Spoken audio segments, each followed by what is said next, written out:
Okay, ladies, I want to show you placement of contour and highlights with Seint.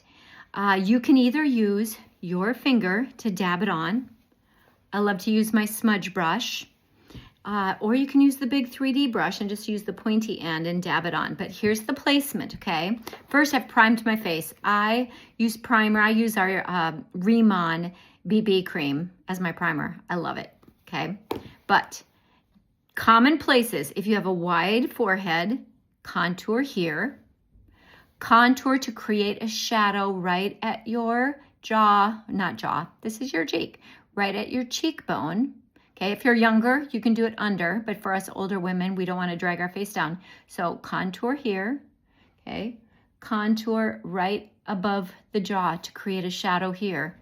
Then if you have a wide nose, you can put it along the bridge of your nose. You can even put it right here, okay? But you don't have to, right? Then I take my light highlighter, or you might be using yellow, but mine is called Moonlit, right here to create a lift at your eye, right here between the brows. And then I put it right under where I've concealed. Okay, I've already concealed. And then I just take my color, my main color, you might call it foundation, we call it highlights. Mine right now is called Sandy. And I take that, it blends in really good in my skin, so you can't see it very well, but right down the middle of my face, and then I put it right between those two contours right here. And then I'm simply going to blend it in. Blending, stippling, I always start with the contour first, okay? And I don't blend it all the way out. I just blend it such that you can still see that shadow, okay?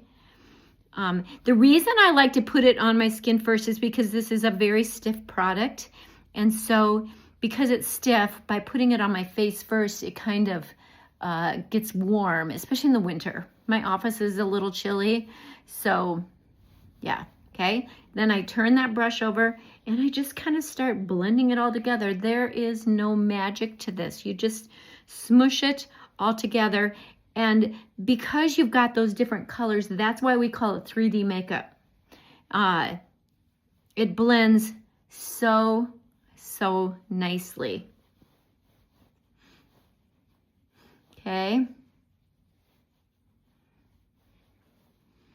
And there you have it. Okay. So you still have that shadow right here. And then you've still got that shadow right here. If you feel like it's too much, then just blend it away a little bit more. And then I'm going to add my color, my cheeks, my eyes, and I'll have the finished look here in a minute.